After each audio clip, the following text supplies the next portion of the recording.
What I love about goals is that they can really be a moving target. And it's okay for goals to change, and it's okay for motivation for goals to change as well. They can be big, they can be small, and when it comes to like family and goals, sometimes it feels maybe like we're trying to nail jelly on a wall. Like it's just like, wow, how are we going to handle this? And we've had some sort of lofty goals this year, and guess what? We didn't meet some of them, and it's okay. And what I want to do today is just share with you some of the goals that we've had, how they've sort of been met or changed, and just to have some fun with it.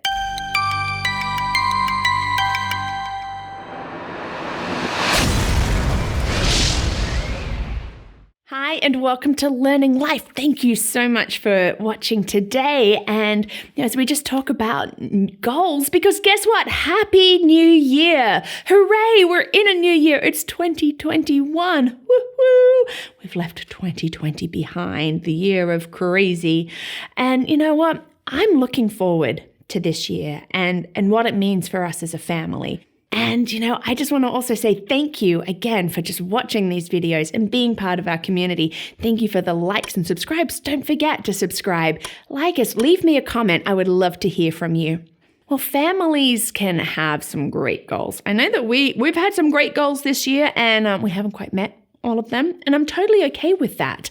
Now, I did a video on goals and SMART goals, and we all know like how good that can be to just really have something that we can work towards. And I believe, as families, even as parents, maybe we haven't fully communicated them, but we all have these goals and these dreams for our families and what we want to see accomplished over the year. But I'm also totally okay if we don't meet them, or maybe we've had to change them, or, push the meet date, further back, or just even drop them. Like it's good, as we go through life, goals are going to motivate us in different ways. Now, we had some lofty ones for this year. Well, I think that they were lofty, big goals, and we haven't really met some of them. And it's okay because we have seen some wins. We have seen some steps forward. And I just wanted to share just a few of them with you today to say, hey, it's okay. Things happen, life changes on us, and we need to maybe adjust. Now, one of the goals that we had this year was for the girls to sleep through the night. And you're probably going, Michaela, what? Your girls are 6 and they're still not sleeping through the night? No way. You know what? I believe that it is something that we just learn, and it becomes, more of a second nature thing. It's not something that I have really wanted to force on the girls, but we encourage and we motivate. You know what? Personalities are different. We have one, she's actually doing really great. The other one, well, let's just say she needs a lot more motivation to try and do it. We even moved into bunk beds, which sort of broke my heart a little bit because for 5.5 years, our girls shared a bed, and it was just beautiful to watch. But they'd been asking for bunk beds, and so we got them. And it's been good for one of them. She's actually sleeping a lot better, doing really good. And for the other one, even though she was the driving force behind the bunk beds, is now oh, hang on, I'm by myself in a bed. And as she will frequently communicate with me, but Mummy, I love you too much for you to sleep without me. I'm well, thanks, baby girl, but Mummy needs her sleep. And so, we're trying to, to motivate and encourage her. If you can do this, then maybe you could get that baby doll, just trying to find that so that she can build up her inner motivation. Because honestly, Mummy needs sleep.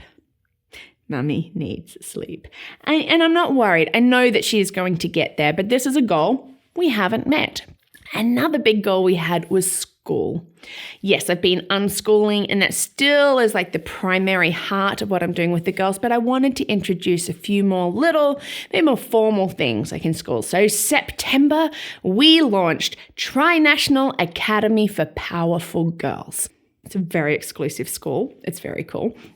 And we started off great, and there's been some yes, but there's also been some wailing and gnashing of teeth, and Mummy a few times saying, I can just enroll you in the school across the street and you can be there all day. No, Mummy, don't do that. So, we've had our teething, and you know what? Big educator fail. Whoops, I didn't realize how good my girls were reading 5 weeks into school, and I'm having to change up curriculum because they were actually reading much further ahead than I actually was aware that they were. I thought they had just really memorized books, which is true because they have phenomenal memories. But it wasn't. So we've had to change it up. And that's good. It's always good, these moving targets. But the other one has been handwriting. You see, I've never really forced it or pushed it. I just wanted handwriting to really come from them because I also believe that our hands really don't develop to the point where we can get that proper fine motor control until about the age of 6. We don't need to be pushing them younger. Their hands aren't ready for it. And so I'm like, but we need to learn. Like, you know what? You have friends that can write their names. Like, you need to be able to write your name. And one of them is like, well, Mum, I don't need handwriting. I can always get somebody else to do it for me. And she's not wrong. She's not wrong. But I'm like, we do need to do this. And I'm trying to find the motivation for it.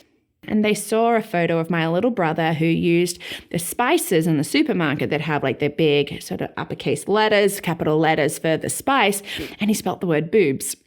Well, of course, then all of a sudden they want to be able to write boobs. And now we have a new handwriting curriculum where we write words such as boobs and poop and bottom and fart. Yes, all the words that they actually want to write. And then you try to think, well, we need to learn this particular letter.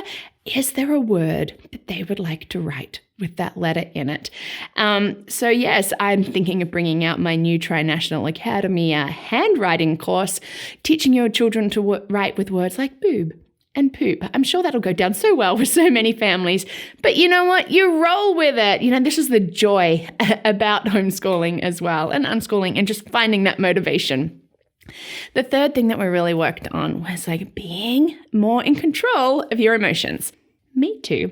In the last video I shared a little bit, we've had this season of turds, these explosive moments. And so we've been having that goal of being more in control and being more aware. And in many ways, it feels like that goal is a dud, we've just failed at it.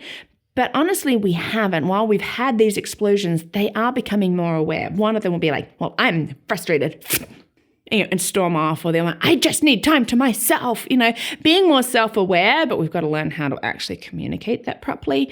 This has been good, but we've had many explosions. I even got a black eye one time just from a headbutt in the right spot on the eye, It's life, it's family, but being more aware of the triggers. And of course, with all of this, we wrote a little song because really what we want to do is we want the defining things for us to be kindness, love, joy, and peace. And so, kindness, love, and joy, and peace. That's what we want to spread like butter on toast. So we sing that, they roll their eyes because, these things happen. And I just start singing kindness, love, and joy, and peace. I'm like, Mom, stop it. I'm like, not until you get that in your heart. This is what we're doing now. Most of these goals that we've had, we're continuing on in 2021. Some of them have shifted. We've achieved some. We're going to add others because that's what I love. We can add what we need. We can take away what hasn't been working. And if we just lose motivation for it, well, just get rid of it. But these have been 3 that, just as a family, I just want to encourage you that it's totally okay if you feel like maybe you've failed at your goals or you've had to shift it or change it.